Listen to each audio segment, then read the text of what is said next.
Hey, hey, hey, what's good, fam? It's Tuesdays with Tawana.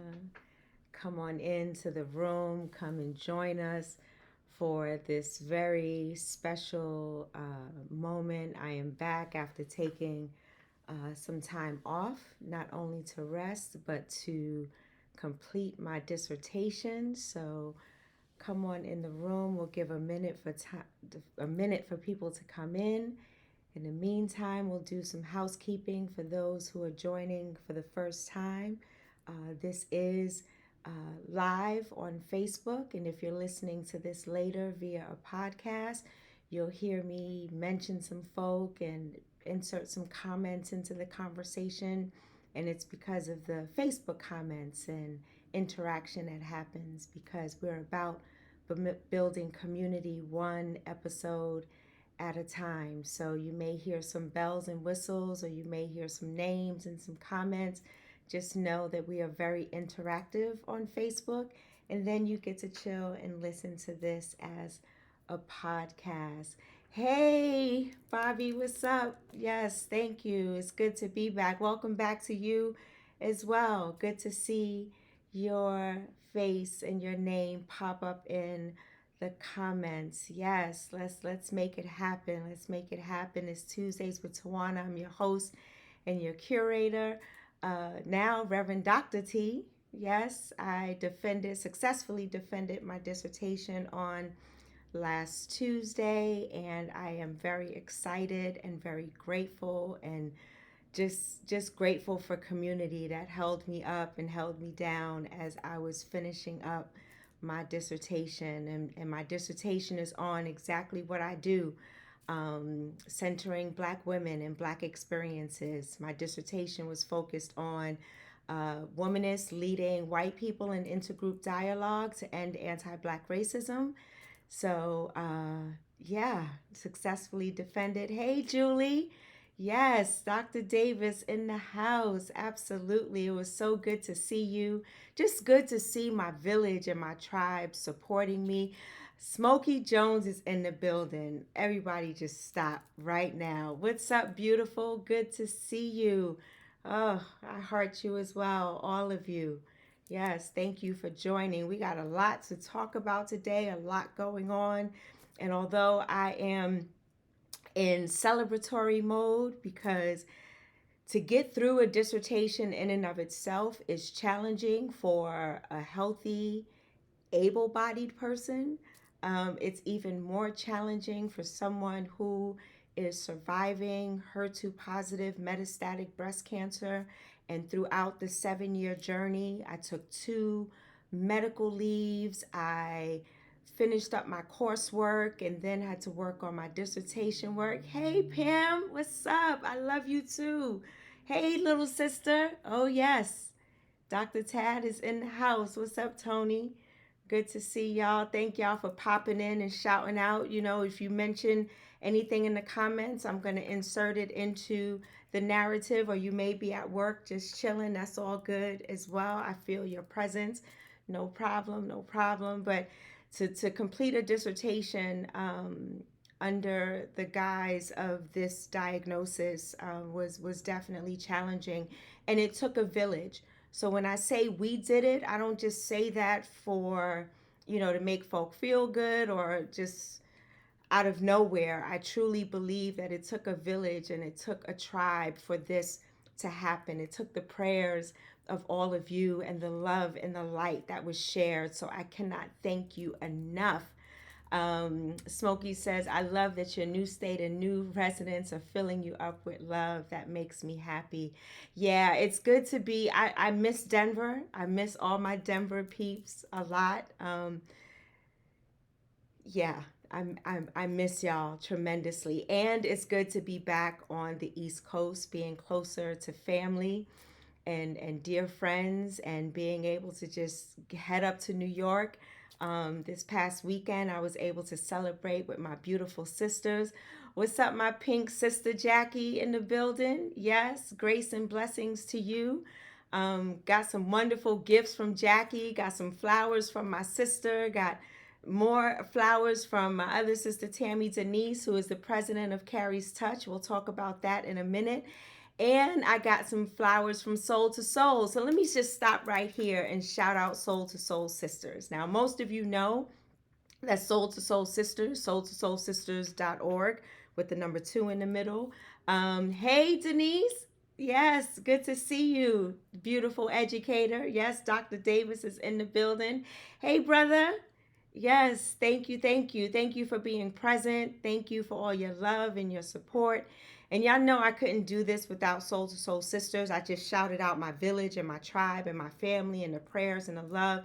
But Soul to Soul Sisters, when Reverend Dr. Dawn and I sat down after preaching at a Unitarian Universalist combined worship service at the Capitol, there was something about the way we preached, our countenance, our power, our presence, our divinity, all of that wrapped up into one. And we decided that we were on to something, if you will, to really start getting building community and building this both and with not only for the Black community to heal from historically being marginalized and oppressed, but also an opportunity for white people to reconcile and reconcile, and then to be able to do this work.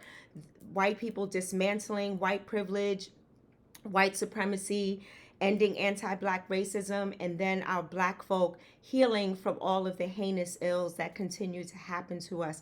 And now it's in a dissertation. Now it is published. Now our work is published. Of course, everything isn't published because some of the things were proprietary, and if you want it, you got to attend Facing Racism if you want the details, if you want the rituals, if you want the terms that we talk about, if you want the experience when we talk about the slave girl Alice, if you want all of that, then you go on to soultosoulsisters.org and you register, and you'll be a part of a beautiful experience. Who would have thought that fighting racism could be with love? We call it a love-based revolution. So that's what we do.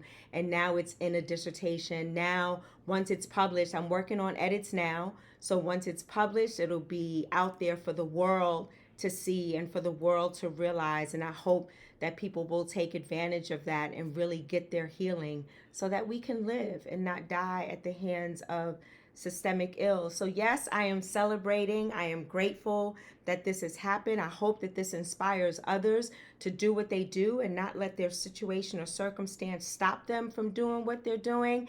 Hey, Brother Jeff. Yes.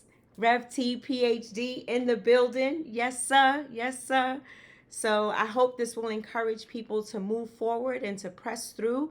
And it's not always easy. It's not something to be done in isolation from my experience. So I share my experience, hoping that it'll plant some seeds for you to nurture and to create your own experience of beauty and celebration and success, even success as you define it, in your own way, in your own fashion, in your own form, because we all have an opportunity to do beyond what our situation and circumstance calls us to do, because we look beyond what we see, right? What we see sometimes is just detrimental.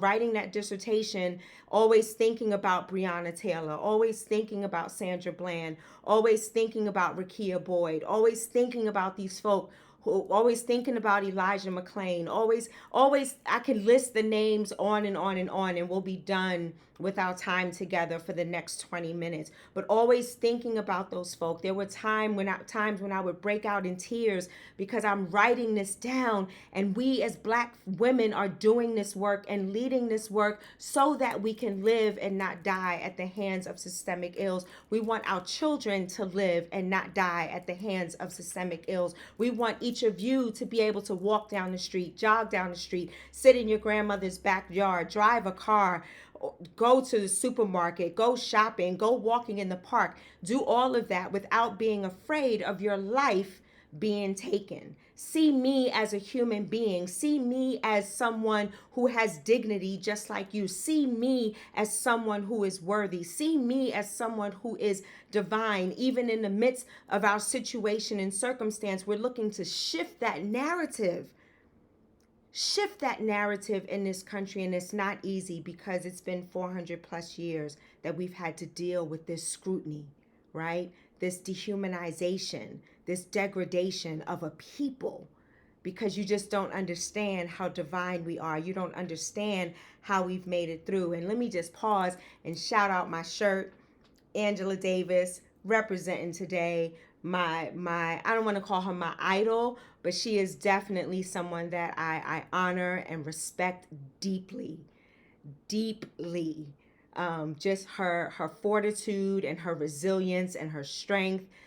I mean, yeah, Angela Davis. Hence my name, Tawana Angela Davis, in the building.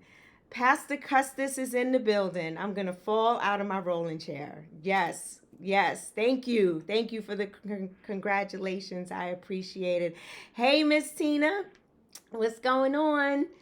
Yes, yes, yes. So, with that, I am in celebratory mode. And then there's a part of me that, I can't help but think about I just had a PET scan, which Ned and I are still in relationship, no evidence of disease. And yeah, many of you know that I took a really bad fall the Sunday before my dissertation. And it's like one of those really God moments, like, really, is this really happening now? And at the same time, grateful that I didn't hit my head. I didn't black out. I busted my lip, which is healing nicely. And I have a fractured foot. So I have a boot on my foot. And I was still able to defend on Tuesday. So this both and thing that I want to talk about today, it's okay to celebrate and it's okay not to be okay when you just don't feel like being okay. When you're just pissed off about whatever's going on in your world, you're pissed off about what's happening. It is okay not to be okay. Tina said, Tina. She said, I'm seeing the similarities. You are divine. And so are you, beloved. So are you. Oh, let's send some love and light to Tina as well. She just had a CT scan and she's waiting to leave the hospital. Oh, yeah, sending you love. What's up, Miss Lorraine? Thank you. Oh, thank you. She said, I knew you could achieve it. Proud of you, sis. Thank you. Thank you very much. So it's okay not to be okay. We just don't want you to stay there. I don't want to stay there. There were times when I was really frustrated, like, really, did I just take this fall 2 days before my defense? And my children, just, I think I was more emotional or upset or even scared because of the look on my children's faces when they saw me fall, because I fell face first. I just missed a step walking out of my daughter's building, and it was just one step, and then it was the concrete. So I fell face forward, and I'm grateful. Like, I had no abrasions on my face. I didn't hit my head. I didn't break my jaw. I busted my lip, and then I had to check to make sure all of my teeth were there. I was like, okay, all right, none of my teeth were knocked out, but that was the least of my worries. So we did end up going to the ER, and they did, ran all these tests and everything, and we found out that I had a fractured bone in my foot. So I wasn't okay. And I had to stop in that moment to say, you know what? I am not okay. And at the same time, I am grateful that it wasn't any worse than it was, right? So that both and kind of sends us into this space where we offer ourselves peace, because I often say, when we do things in extreme, or we take things like to the next level, like, it can't be all of this, like, it's just not healthy. Like, if you are only not okay, it's not healthy. If you are only in celebratory mode and ignoring all of the things that are going on in your life, that's not okay. So it needs to be this both and, right? We don't want to ascribe to perfectionism. We don't want to ascribe to it's only one way to do things, and that's the white way. We don't want to ascribe to things like that. We want to ascribe to that both and mentality so that we're amenable to whatever happens in our lives, and we can respond accordingly. We can respond to the divine. We can respond to those who are around us in our village, holding us up and holding us down at the same time. We want to be able to experience that both and. So it is okay not to be okay, and it's okay to celebrate in the midst of that. To celebrate, well, you know what? I'm still here. Not to minimize what happened, but to acknowledge what happened. And that's a tough thing to ascribe to. That's a tough thing to do because sometimes misery loves company. Hey, Angela.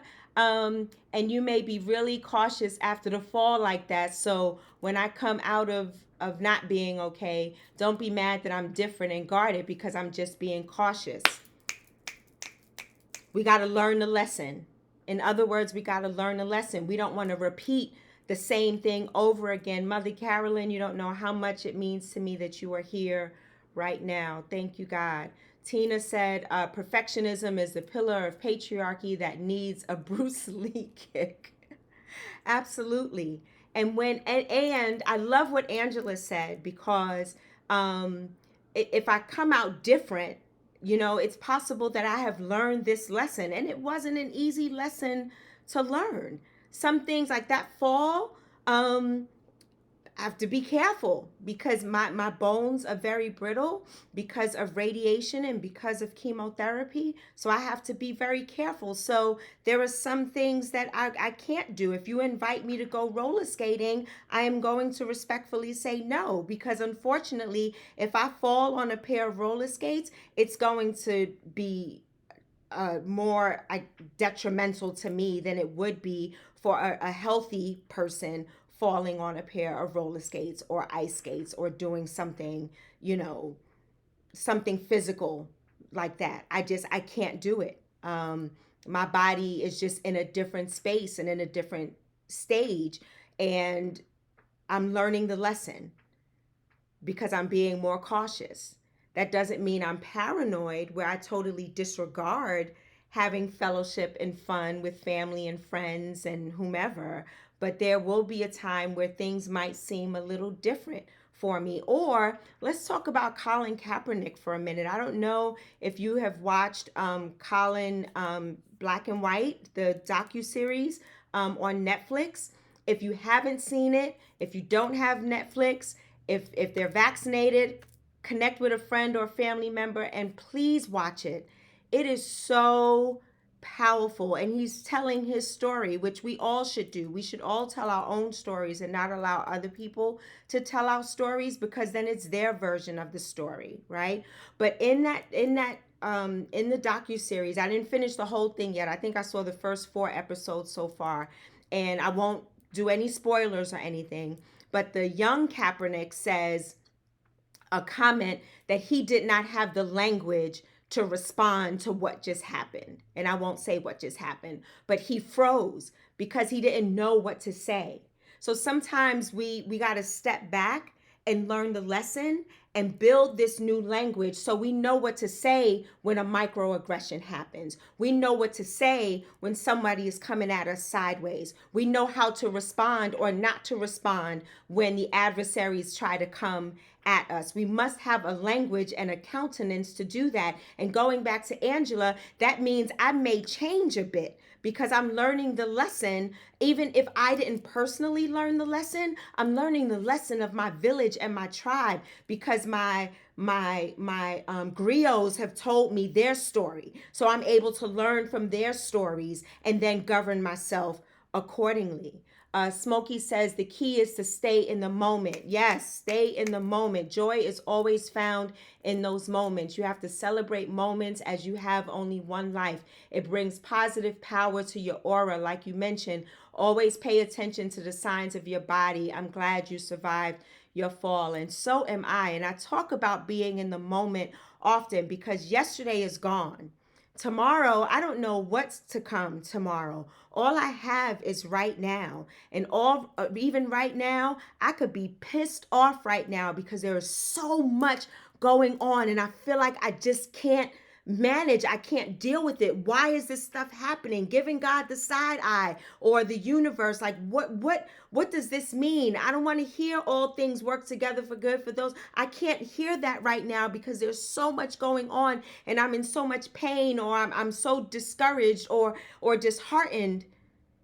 And even in that moment of release, that moment of trusting the release, not only trusting the process, but holding all of that in is not good either, because then you miss the sunrise. Then you miss the air that you breathe. You miss that text message that might come through that just says, I love you. You miss all of that, holding on to that which is trying to kill you and has failed, as Lucille Clifton says in her poem, Won't You Come Celebrate With Me?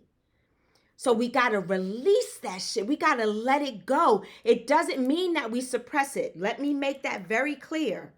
Because suppressing it causes illness, causes you to strike out at other people when they didn't do anything to warrant such a response. So when we suppress it, it causes challenges, it causes illness, it causes stress and strife and all of that. But when we let it go, when we let it go to our beloveds who want to be there for us, to hear our stories and to cry with us and to hold us ever so gently, and to ask our divinity to just rise up and to give love and light and comfort and peace and joy, even in this moment. Even in this moment, because that's all we have. And we have an opportunity to make the best of this moment, because we don't know what's to come.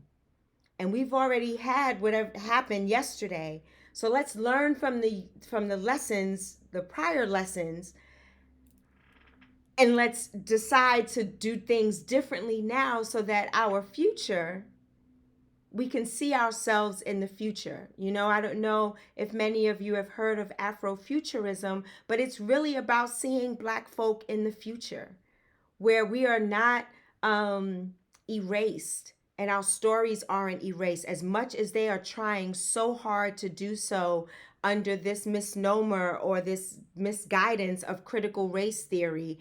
Now all of a sudden it's a big thing, but you never taught our history to begin with.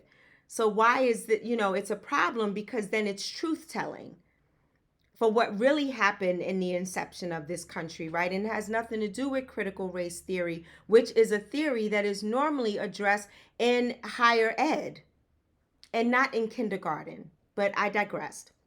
So having that language to be able to put to the pain, having a name to put to it so you can call it out, like in Christian traditional scriptures, Jesus called out the demon by name, right? And I'm sure in other traditions there are divine reasons for naming something and calling something out. Like names are important. Like Tawana Angela Davis, that is my name. I am Tawana Angela Davis. I am a human being. I am divine. I am, so it means something to be able to name it, right? So not England, what have I missed? You missed a lot, dude. I'm gonna need you to come on time next time, okay? That's my dear friend, England. I miss him so much. So we got to be able to name it, and that means that we have to name whatever is going on inside of us, and that turmoil that's going on inside of us. Be able to name it and release it so that we can be restored, so that we can be renewed, and we can deal with whatever is happening in our bodies or in our world, so that we can survive and not die at the hands of whatever it is that is going on in our spaces and places, right? So it's this both and. As I put in the scrolling ticker, yeah, it's a celebration, and it's okay not to be okay. It's okay. Both can coexist. Both can happen at the same time. I can have tears in my eyes because I'm so frustrated at what's going on, and yet still have a joy that I am here and able to cry and to release, knowing that I have a village and a tribe and a divine spirit and a divine presence that's going to help me get through it. Hey, Dr. Dorsey. England, Verizon all over again. Yeah. So England used to work for me. Yeah. I used to be the boss. I won't say anymore. What happened at Verizon stays at Verizon. So, but it's okay to do both and. And I'm celebrating, and it seems ironic that I'm celebrating as I am fighting for my life every day. So every day is a gift for me, even though every day I have to pay attention to my body, as Smokey Girl said. I have to pay attention to what I need to rest when I'm supposed to rest. I'll work when I can work. I'll do what I need to do when I can, and when I can't, it is okay. It is okay to say no. I am unable to do this right now, or yes, I am willing and able to do it, and I have the strength to. So this both and it's just, this ebb and flow. That's what we do. If we remain linear and stagnant and rigid, we can't let nothing in. Nothing will grow. The word grow itself is not stagnant. The word grow itself is not so linear. It means that we are birthing, that we are exploring something new. We are creating something new as we move from this stage in our lives and growing into the next phase and stage. And sometimes it's not easy because you got to be watered. It could be storming down rain, but we also need the sunshine. We need the sunlight to help us out. We need the trees and everything else to help us to grow and to live and to breathe. So this both and is something that I want to offer you today as I celebrate completing my dissertation defense. And now I have the honor and the privilege to have an earned PhD in leadership and change, focusing on Black women's leadership. That is an honor, and I'm so grateful.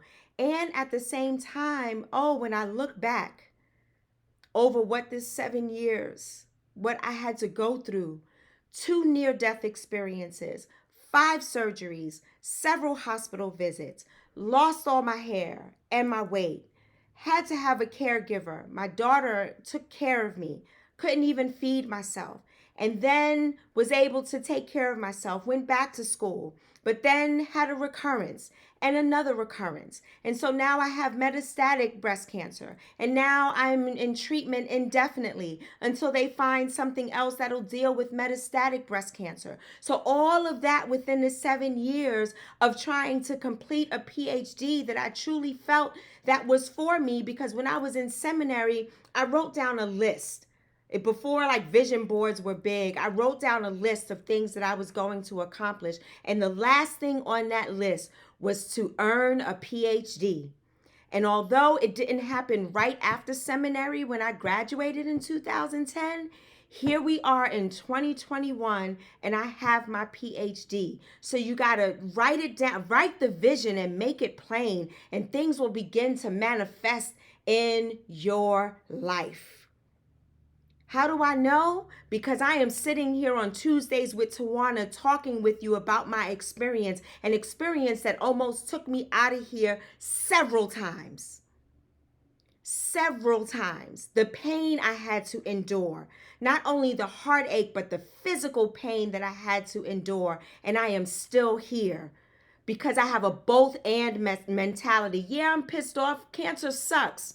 I don't like it. I don't love it. I don't want it. I wouldn't wish that on anyone. And at the same time, I'm grateful to be here because not everybody has this story, but everyone has a story. Someone may not be able to sit up and do what I do, but they may be able to be around family. They may be able to have and taste their favorite meal. They may enjoy the sunrise and the sunset. They may enjoy the moonlight. They may enjoy their bed. They may enjoy their wonderful medical team. I don't know what it is, but everybody has a story to tell. Everyone. So let's make that story divine. Divine doesn't always mean that it's going to be perfect, or it's you got to front, you got to front like it's good, but you really pissed off at it. Nah, divine means you be who you be and show your true authenticity in whatever it is. And all I ask is that we not stay there. Dr. Dorsey said, elevate and enlighten and convict. Elevate, so you have the language. Enlighten, so that you are now aware of the fullness of the situation that you are going through. And even that conviction sometimes, like, nah, I can't stay here. I can't stay here and muddle in this misery because I'm too good for that. I'm too divine for that. It's nothing wrong with saying that you're good. It's nothing wrong with saying that you're divine. It's nothing wrong with saying that you're great, because that's what you were created to be. You were created to be divine, to be wonderful, to be magical, to be mystical. Don't ever forget that. Despite your diagnosis, despite what we are going through as a community.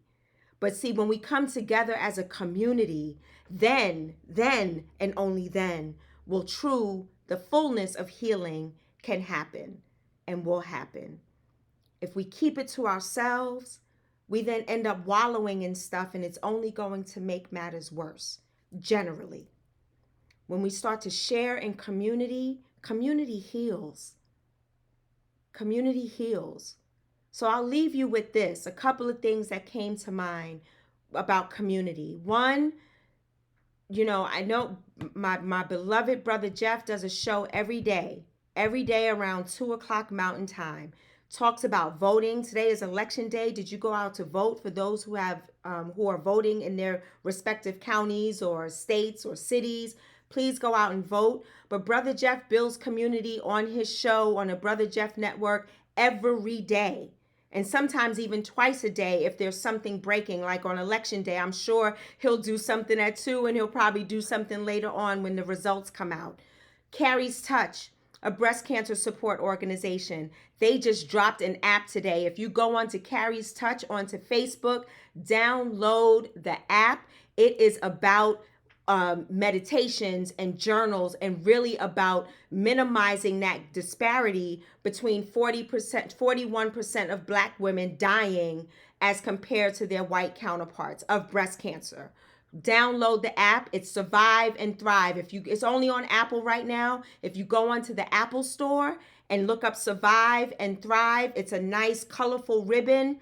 Download it. Send us a review. We would love to have you a part of that community of journalers, of meditation, of sharing ideas, and getting doctors to honor who we are and to honor our pain and to honor our healing. And then finally, another way building community, Stomp Out Breast Cancer, is having Hope for the Holidays, a breast cancer support organization offering hope to those who may feel hopeless, those who may not have money for co-pays because the medical field and insurance and all that has us paying out of pocket when we can't afford it. And when you got to choose between a meal and getting medication, what kind of stuff is that when we live in one of the richest countries in the world?